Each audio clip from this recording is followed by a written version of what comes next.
Good afternoon, ladies and gentlemen. I am Greg Benito, the Great Canadian Asshole. Thank you for joining me. As you can see in the title, the fear is all around us. The evidence is all around us. Sorry. Fear makes us blind to it. And it's a lot. It's things that we're experiencing in our own lives. This division that's being created on these very heavy topics that we're being hit with today.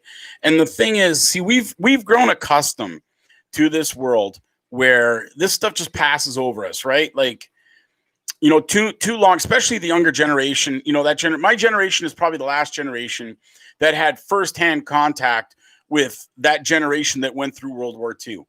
So we heard the stories firsthand. But you've got these next two generations after us who didn't hear those stories firsthand, that don't understand. And we are so distant from that now. We are too many generations past that reality now that we have a real problem. And we have a problem because we've got the far left. And these are very emotional people. They don't apply logic to thinking. They apply emotion.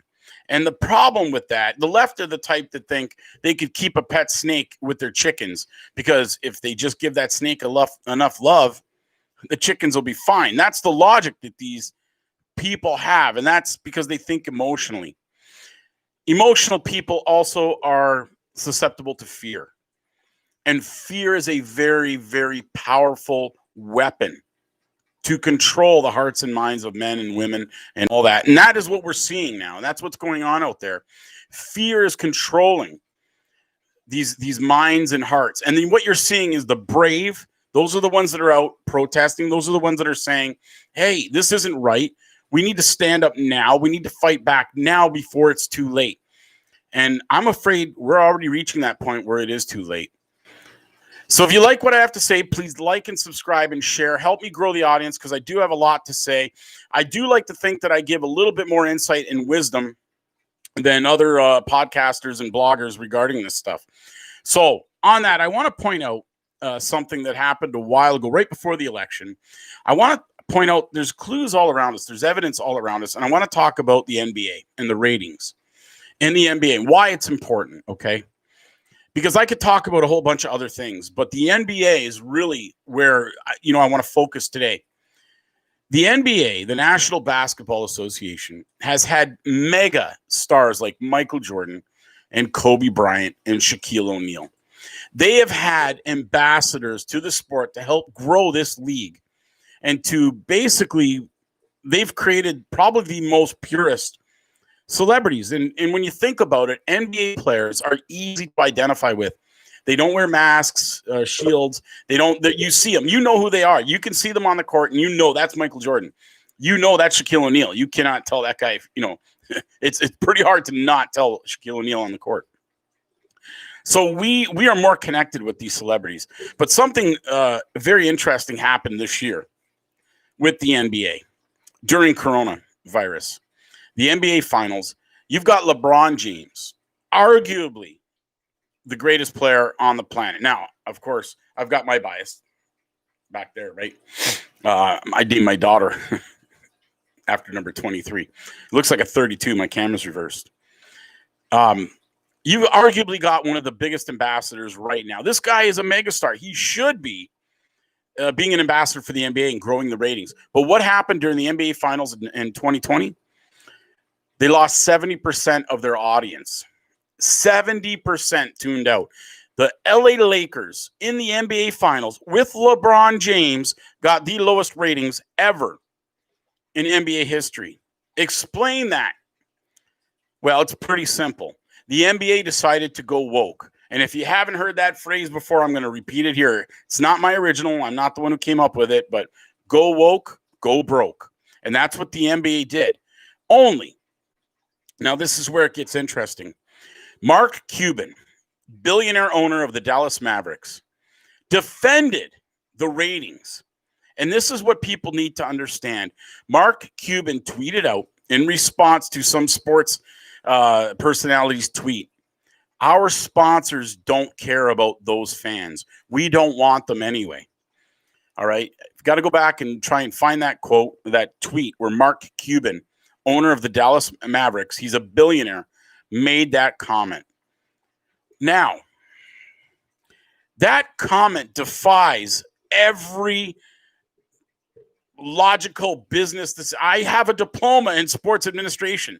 That defies everything that we know about sports and building a sports league and a franchise.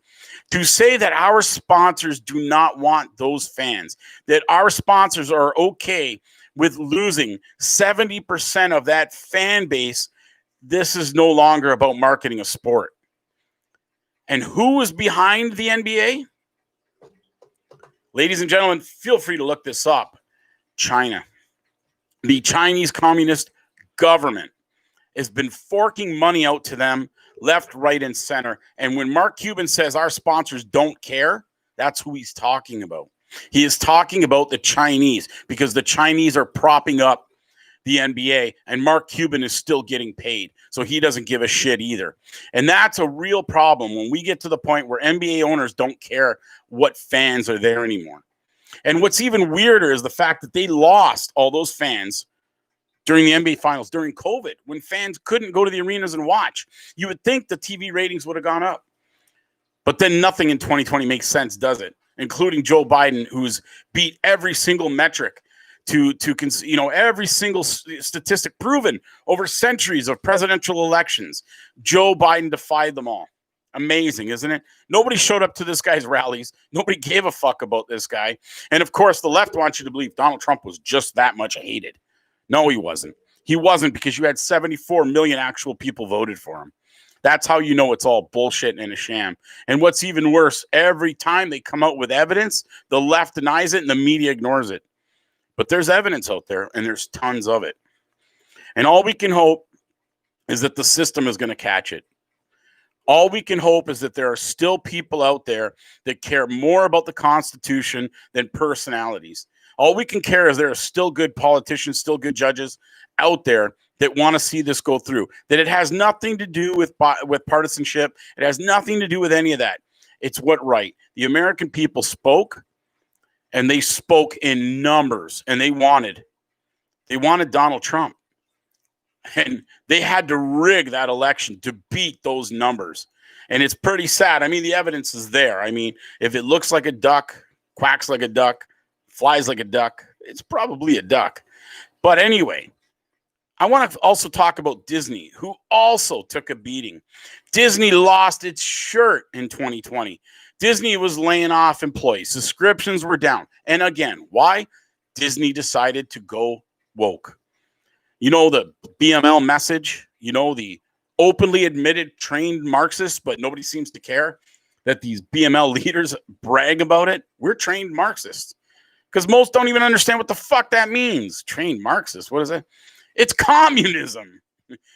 He was the father of communism. Like, come on, guys. This is textbook what is going on. This is textbook how you get communism in, how you introduce communism. You focus on social justice issues like racism and homophobia, and you take these simple, and I hate to say it, but these are simple, easy concepts for the masses to grasp.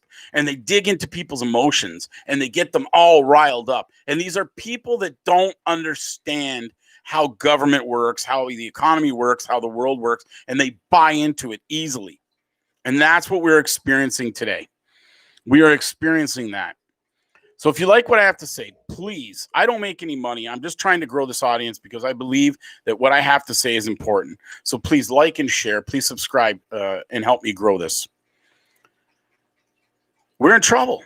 We're in trouble. Canada already has one foot in the communist. Now, they're not going to call it communism anymore, because communism is now a bad word. So this is what they do. This is what the left does.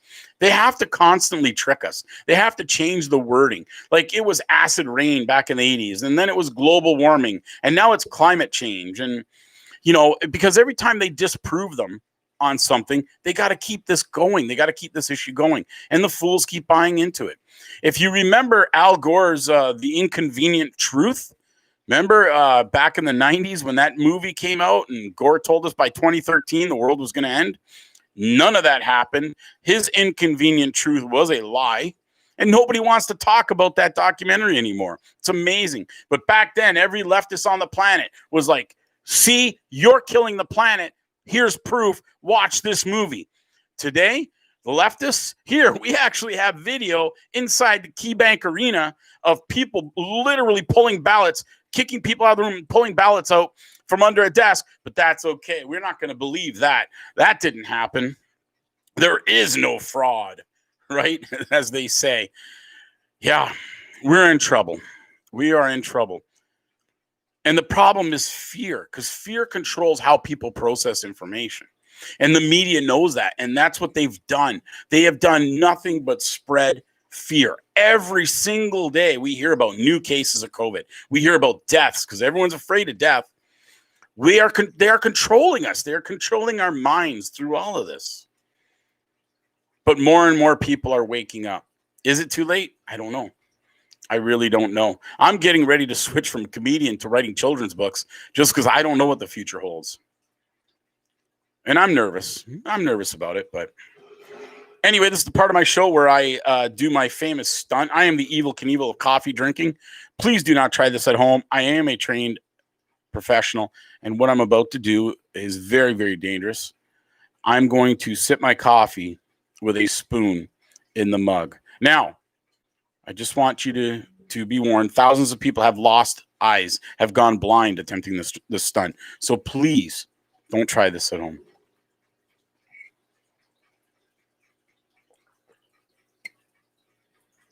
And I did it. Another successful stunt, drinking the coffee with the spoon in. I'm alive. I am Greg Benito. I am the Great Canadian Asshole. Please share, like, subscribe, do all that wonderful stuff. Help me grow my audience. Get this out there. If anything I said makes any sense at all, I'll continue to learn this. I'll figure out copyrights and what I can put in my videos and all this other stuff like these other guys do. But for now, all I can do is talk. So hopefully catches on. Hopefully it's not too late. Anyway, peace out, guys.